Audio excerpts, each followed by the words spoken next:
Okay, so sexting.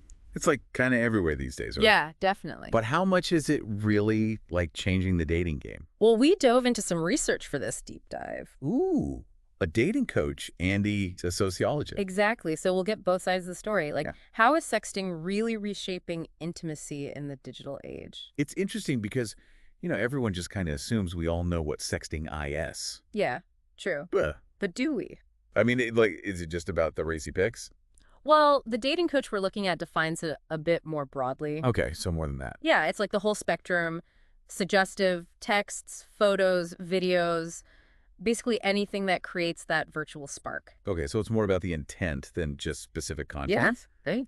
But like WHYs is taking off so much, Well. especially with dating apps being like the way to meet people now. Yeah, I think the sociologist we read had a good point about that. Okay, what'd they say? It's partly about pressure. Like, think about those dating app profiles. You have to, like, present this perfect version of yourself. And it can be super intense. Right.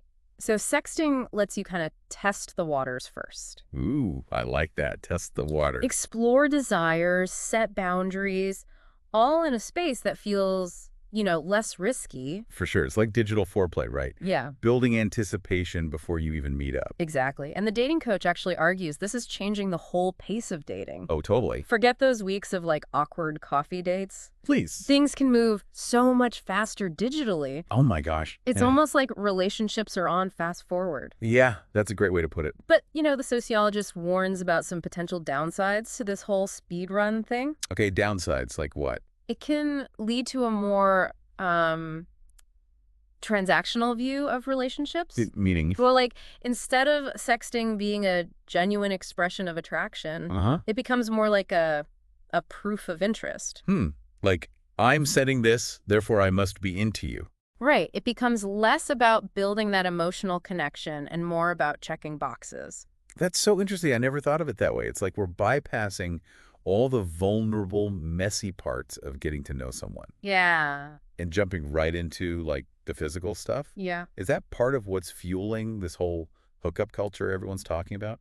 That's definitely something the sociologist was exploring. Like, does sexting make those casual encounters even more fleeting?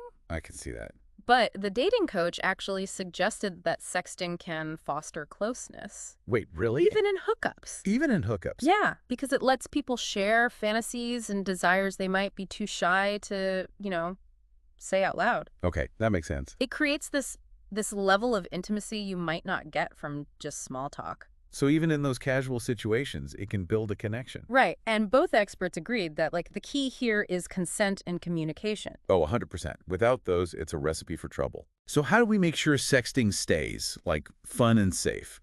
What's the advice that people actually need to hear? The dating coach had some really great tips. Okay, spill the tea. Number one, crystal clear communication about boundaries before things get heated. Right, like what are both people comfortable with? Exactly. And what's off limits. Like setting those ground rules up front. Exactly. Consent is so crucial. And it's not a one-time thing either. It's ongoing. You can change your mind or say no at any point. Yes. No pressure, no guilt trips. Exactly. Love that. And obviously, respect is non-negotiable. Of course. What happens in the DMs stays in the DMs. Right. No screenshots, no sharing for laughs. And the sociologist brought up the importance of like emotional maturity in all this. Oh, yeah, it's huge. Okay, break that down for me. What does that actually look like when it comes to, sexting? It's about being self-aware, thinking about the other person's feelings, Okay. and not just acting impulsively. They actually cited a study where people who lacked that emotional maturity Uh-huh. were more likely to send unsolicited explicit content Right. and were, like, less understanding of boundaries. It's not just about knowing the rules. Right. It's about having the empathy and self-control to apply them. Exactly. That makes a lot of sense. So we've covered a lot of ground here. Definitions, motivations, potential pitfalls. It's a lot. Where do we even go from here? Well, next, I think we need to tackle the big question. Okay, hit me. Is this a passing fad? Or is sexting here to stay? That's what we're going to figure out. I am hooked. Let's dig into that. So is sexting just a fleeting trend? Or is it permanently changing the dating landscape? I'm kind of leaning toward permanent. It just feels so ingrained in how we communicate now. Like, is there even a way back? That's a really good question. If you think about it, it's not justy about sexting itself. It's part of this bigger shift toward digital intimacy. Digital intimacy. Okay, I got to unpack that one. What does that actually mean? Well, think about all the ways we use technology to build and maintain intimate connections. Sexting is one piece of that, but so are video chats, voice notes, Oh, yeah. sharing playlists, Yeah. even sending a meme that makes you think of your partner. That's true. It's like we're constantly finding new ways to feel connected, even when we're physically apart. Exactly. And it makes you wonder, how is all of this changing what intimacy even means? Whoa. Is intimacy, evolving for the digital age?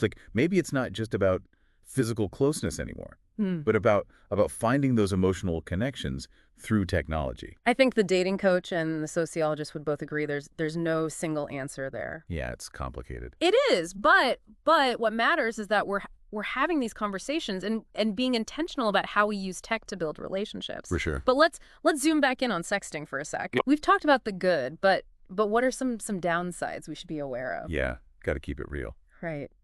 Well, as we touched on earlier, there's the risk of emotional mismatch. Yeah. Like one person might be sexting just for fun while the other is catching feelings. Yeah, talk about a recipe for heartbreak. Right. And then there's the vulnerability factor. Like sexting is sharing a very intimate side of yourself, which requires trust. And that trust can be broken pretty easily. Yeah, unfortunately, that's true. And we have to remember, once something's digital, It's out there. it's OUT there. It can be shared, leaked, even used against you. This isn't something to be taken lightly. That's such a crucial point. We can't talk about sexting without acknowledging those risks.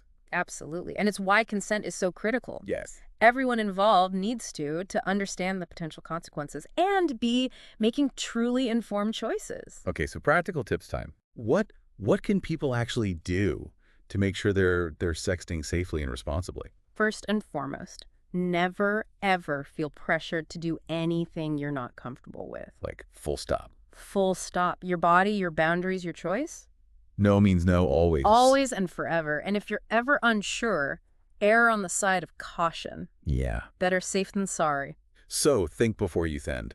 Basic, but so important. Exactly. If you do decide to sext, make sure you trust the person. Talk openly about privacy. What happens to those messages afterward? I'm thinking back to what the dating coach said about emotional maturity being key. Yeah. What are some signs that someone might not be mature enough to handle this in a healthy way? That's a great question. Some red flags are pressuring you for explicit content, ignoring your boundaries, getting angry if you say no, or sharing your stuff without permission. Yo, those are some serious red flags. Major. And remember, it's always okay to block someone or end the conversation if things feel off. Your safety and well-being come first. Always a good reminder. This has been super informative, but also, kind of heavy. It's definitely a complex topic. Yeah. But a conversation worth having. Totally agree. Yeah. Now, to lighten things up a bit, Yeah. what about those evolving trends in sexting? Yeah. What does the future hold? Oh, the future. Is virtual reality sex really a thing? Well, we'll find out. Okay, so VR sex, is that really happening? It's gaining traction for sure. Technology, it just keeps pushing those boundaries. But before we go full sci-fi future, I'm curious, what are you seeing out there, in the wild world of sexting? Okay, confession time. I'm seeing a lot of disappearing messages, like Snapchat, those self-destructing texts, all that. Is that the new norm? It's definitely trending upwards. Makes sense though, right? Yeah. It adds this whole element of spontaneity, Yeah. like whispering a secret that vanishes into thin air. It probably takes some of the pressure off too, Oh, for sure. knowing it won't come back to haunt you later. Less risk, more in the moment fun. Exactly.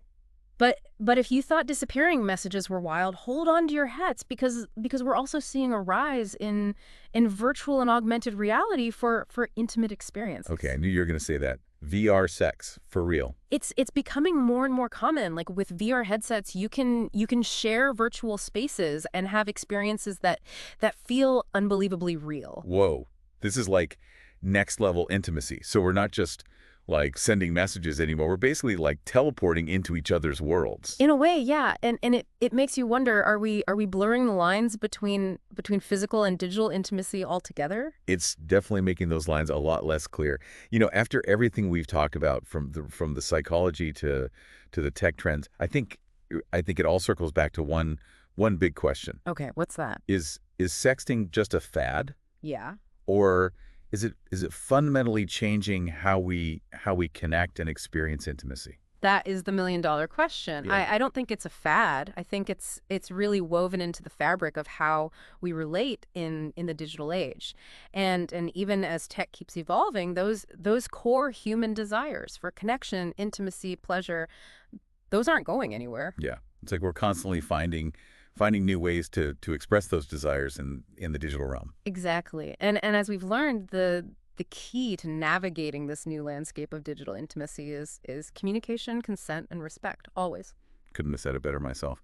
Any final words of wisdom for our listeners as they process all this sexting knowledge? Just remember, there's no right or wrong way to approach this. It's about making choices that feel good, safe, and authentic to you. And if you're ever unsure, talk to a trusted friend or even a professional. There's no shame in seeking guidance. Love that advice. Well, folks, that brings us to the end of our deep dive into the wild world of sexting. It's been eye-opening to say the least. It really has. But this isn't an ongoing conversation. Technology keeps changing. Our understanding of intimacy evolves. So stay curious and keep exploring. Exactly. Who knows? Maybe you'll be leading your own deep dive into sexting someday. Thanks for listening, and until next time, stay curious and stay connected.